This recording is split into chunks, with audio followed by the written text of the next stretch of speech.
जय हिंद हमारे प्यारे छोटे भाइयों और बहनों, आप सभी भाभी अध्यापकों का डीएलएड के नंबर 1 यूट्यूब चैनल एजुकेशन 24/7 में आप सभी का स्वागत है। दोस्तों, मैं इस वीडियो में आप सभी को अभी भी की सबसे बड़ी खबर 97,000 नई प्राथमिक शिक्षक भर्ती को लेकर के दोस्तों बहुत बड़ी खबर यहां पे आप लोग को देने वाला हूं।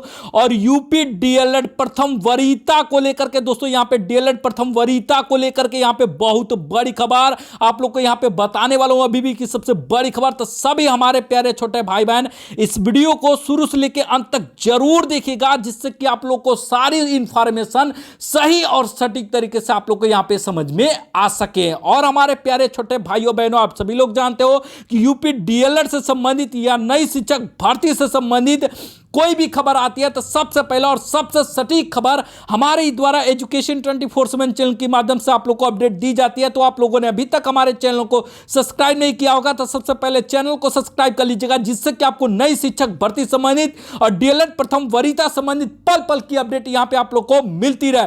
अब दोस्तों यहां पे नई शिक्षक भर्ती से संबंधित सबसे पहले यहां पे खबर बताने से पहले यहां पे आप लोग देख सकते हैं, यहां पे एक पोस्ट पड़ी है और यहां पे आप लोग देख सकते हैं, यहां पे आपके सामने राजर्षु जी का यहां पे कुछ लिखा हुआ पोस्ट आपको दिखाई दे रहा है। और राजर्षु जी को कौन नहीं जानता है, डीएलएड में इनकी छवि जो है बहुत ही साफ सुथरी मानी जाती है, साफ सुथरी मानी जाती है। और यह जो है 2015 बैच से बिलोंग करते हैं और डीएलएड के अध्यक्ष भी रह चुके हैं। और ये इनकी जो छवि है बहुत ही साफ सुथरी मानी जाती है। और इन्होंने कुछ पोस्ट में लिखा है और शिक्षक भर्ती को लेकर के और डीएलएड प्रथम वरीयता को लेकर के इन्होंने क्या कहा, आइए हम लोग इनके पोस्ट को पढ़ते हैं, उसके बाद आप लोग को सारी सूचनाएं मैं आप लोग को एक एक करके यहां पे देता हूं। तो सबसे पहले यहां पे पोस्ट पढ़ना शुरू करते हैं।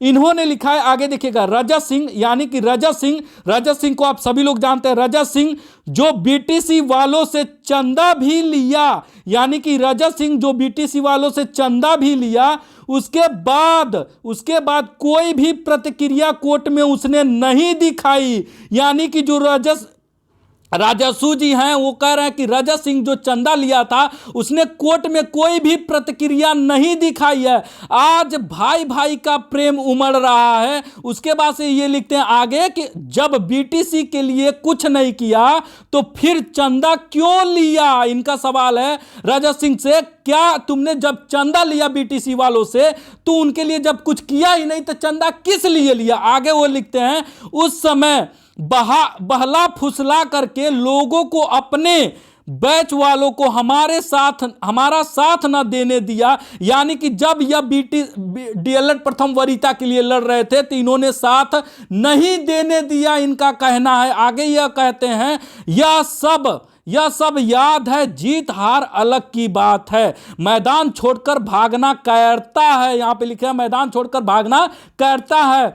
हम आज भी अडिग हैं अपने अधिकारों के लिए, डंडे की चोट पर कहते हैं। आगे यह लिखते हैं, हमारा अधिकार मारा गया है, यानी कि डीएलएड का अधिकार मारा गया है। डीएलएड का अधिकार जो है बीएड वालों को दे करके डीएलएड का अधिकार मारा गया, यह कहते हैं। आगे लिखते हैं, अगर विपक्षी पार्टियां भी यही काम करेंगी तो उनका भी विरोध होगा। और उसके बाद से लिखते हैं, उन लोगों के मुंह पर करारा तमाचा मारो जो कहते हैं कुछ नहीं होगा। यहां तो बीटीसी के, यानी कि इनका कहने का मतलब है जो कहते हैं कि बीएड जो है प्राथमिक में शामिल हो गया है और बीएड वाले जो कहते हैं अब कुछ नहीं होगा, तो उनके मुंह पे ये करारा तमाचा है। आगे उसके बारे में लिखते हैं कि बीटीसी के ही लोग आपस में लड़ रहे हैं, बीटीसी के लोग आपस में ही लड़ रहे हैं और कह रहे हैं कुछ नहीं होगा, फिर क्या घंटा होगा।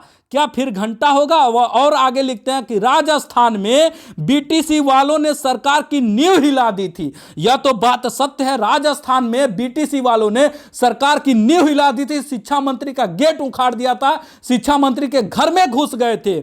उसके बाद से खुद सरकार ने उनको बाहर किया। मगर उत्तर प्रदेश में क्या हुआ, यहां के नेताओं ने क्या किया, कुछ नहीं किया यहां के नेताओं ने। आगे देखिए ये क्या लिखते हैं कि नींव हिला दी थी। आज भी यहां देखिए लिखते हैं, आज भी उसके बाद से यहां देखिए आगे लिखा है कि सरकार की नींव हिला दी थी, जो कि आज भी मामला पेंडिंग में सुप्रीम कोर्ट में चल रहा है। यहां पे सुप्रीम कोर्ट में अब मामला चल रहा है। जीते थे वह जीत गए थे वह लोग राजस्थान में, क्योंकि उनमें एकता थी। आप सभी जानते हैं कि राजस्थान वाले जो है हाई कोर्ट से जीत चुके थे, क्योंकि उनमें एकता थी, वे सभी एक साथ थे, एक साथ विरोध किए थे। राजर्षि जी का कहना यह, आगे लिखते हैं, यहां तो सिर्फ दलाली करते हैं। यहां पे साफ साफ इन्होंने लिखा है, कड़े शब्दों में लिखा है कि यहां के जो नेता हैं सिर्फ और सिर्फ दलाली करते हैं और उनके पास कोई काम नहीं होता है। दलाली करने के अलावा और उनके पास कोई काम नहीं होता। साफ साफ यहां पे उन्होंने कहा है कि यहां के नेता, यहां के डीएलएड के जो नेता हैं सिर्फ और सिर्फ दलाली करते हैं। उसके बाद से आगे लिखते हैं कि अब क्या फायदा अगर नेता ही बनना है, तो अब क्या फायदा अगर नेता ही बनना, तो किसी पार्टी से टिकट ले लो। सब जानते हैं जिस प्रकार से ज्ञापन में भाई भाई का खेल खेल रहे हो, इतने मूर्ख नहीं है सभी। आगे उसके बाद से ये लिखते हैं, आगे राजर्षि जी लिखते हैं कि जब राजस्थान वाले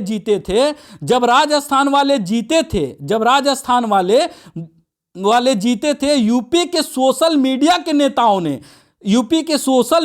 नेताओं ने पोस्ट करके बाढ़ ला दी थी कि सोशल मीडिया पर कि हम अपने अधिकार के लिए लड़ेंगे। ये तो बात एकदम सत्य कह रहे हैं राजर्षि जी, ये तो बात सत्य है। डीएलएड के जो सोशल मीडिया के नेताएं हैं, उन्होंने क्या किया था कि बाढ़ ला दी थी कि हम अपने अधिकार के लिए लड़ेंगे, उसके बाद से राजर्षि जी लिखते हैं कि एक दो दिन के बाद सारे के सारे दलाल नेता जो है जाकर के बिल में घुस गए, जिनका आज तक कोई पता ठिकाना नहीं है, कोई नहीं दिखाई दिया। उसके बाद से यहां पे लिखते हैं कि कोई नहीं दिखाई दिया, केवल और केवल सोशल मीडिया पर भोंकना जानते हैं। यह कड़वी सत्य बात है। ये साफ साफ लिखते हैं कि जो लोग जब राजस्थान वाले जीत गए थे, राजस्थान बीटीसी वाले, तो यूपी डीएलएड के जो नेता थे सोशल मीडिया पर बाढ़ ला दिए थे कि हम लड़ेंगे, हम अपने अधिकार के लिए लड़ेंगे। और उसके बाद से एक दो दिन बाद कहां घुस गए? बिल में जाकर के घुस गए, और उनका आज तक कोई पता ठिकाना नहीं है। वही ये बात लिख रहे हैं और कह रहे हैं ये कड़वी सच्चाई है और ये कड़वा सत्य है। और उसके बाद से लिखते हैं, आप कुछ भी कहो हमारे बारे में, हमें कोई फर्क नहीं पड़ता। जो बात सत्य है उसको हम डंके की चोट पर कहते हैं। राजर्षि यादव को कौन नहीं जानता। यह 2015 बैच से हैं और इनकी छवि जो है बहुत ही साफ सुथरी मानी जाती है। और इनका साथ अगर सभी ने दिया होता, डीएलएड के जितने भी छात्र हैं सभी ने दिया होता, सभी बैचों ने दिया होता, तो यह जो है डीएलएड प्रथम वरीयता पर जब यह केस लड़ रहे थे 69,000 में, तब यह केस जीत भी गए होते। मगर इनको जीतने न देने के लिए कुछ लोग, डीएलएड के ही लोग इनके साथ मिलकर के इनको हरवाने का काम किए थे, इनके साथ गद्दारी करने का काम किए थे, जो इन्होंने पोस्ट में लिखा है। और आगे इन्होंने लिखते हैं कि और ऐसे ज्ञापनों की नौटंकी सालों से चली आई है। यहां पे साफ साफ लिखते हैं कि ऐसे ज्ञापनों की जो नौटंकी है ये सालों से चली आ रही है। जो तुम ज्ञापन खेल रहे हो, इनको ज्ञापन दे रहे हो, उनको ज्ञापन दे रहे हो, इससे कुछ नहीं होने जाने वाला है। इनका साफ साफ यही कहना है। और इससे सिर्फ और सिर्फ जो नेता लोग हैं उन्हीं का भला होगा, वही अपनी राजनीति चमकाएंगे। इससे आम प्रशिक्षु का कोई भला होने वाला नहीं है। और जो खुद डीएलएड का अधिकार है उसके लिए कोई कुछ नहीं बोल रहा है। इन्होंने साफ साफ कह दिया कि डीएलएड के जो नेता हैं सिर्फ और सिर्फ जो है दलाली करना जानते हैं, इसके अलावा और कुछ नहीं करना जानते। इन्होंने साफ साफ अपने पोस्ट में सारी चीजें यहां पे कह दी हैं। और इनके पोस्ट से यह भी पता चलता है, और डीएलएड के नेताओं के दलाली के कारण ही 97,000 शिक्षक भर्ती की मांग पूरी नहीं हो सकी। नहीं तो अगर सही ईमानदारी से अगर मांग पूरी हुई होती तो जितनी भीड़ 28 तारीख को और 3 तारीख को लखनऊ धरना में बच्चे इकट्ठा हुए थे, उस हिसाब से सरकार को झुकना पड़ता। मगर डीएलएड के दलाल ही ऐसे थे, डीएलएड के नेता ही ऐसे थे, जिसकी वजह से भर्ती तो दूर, जो 17,000 आने वाली थी वो भी चली गई। ओबी की ओबी क्या हुआ, चली गई। अब यहाँ पे इन्होंने साफ साफ कह दिया है, इन्होंने अपने पोस्ट में सारी चीजें लिखा है और यह पोस्ट इन्होंने फेसबुक पे डाला है और इन्होंने साफ साफ और ये बेबाक बोलते हैं, किसी भी बात के लिए डरते नहीं है और हमेशा डीएलएड प्रथम वरीयता के लिए मैं इनको हमेशा देखता हूं, हमेशा आवाज उठाते रहते हैं। ये कोई मेढक नहीं है, कोई बरसाती मेढक नहीं है कि जब बरसात आएगा तो कांव कांव लगेंगे करने, मगर डीएलएड के दलाल नेता ऐसे होते हैं जो जब राजस्थान वाले जीते तो कांव कांव कांव कांव करने आ गए, मैं लड़ूंगा मैं लड़ूंगा, मैं अधिकार दिलाऊंगा, ये करूंगा वो करूंगा, और उसके बाद से अब जो जाकर के बिल में घुस गए हैं। और आज जो है इन्होंने साफ साफ अपने पोस्ट के माध्यम से सारी चीजें कही हैं। आप लोग इनका पोस्ट फेसबुक पे पढ़ा है, जाकर के वहां पे आप लोग भी पढ़ सकते हैं। और 97,000 नई शिक्षक भर्ती न आना, इसका सबसे बड़ा कारण डीएलएड के दलाल नेताओं की वजह से 97,000 चाहे 17,000 शिक्षक भर्ती नहीं आई।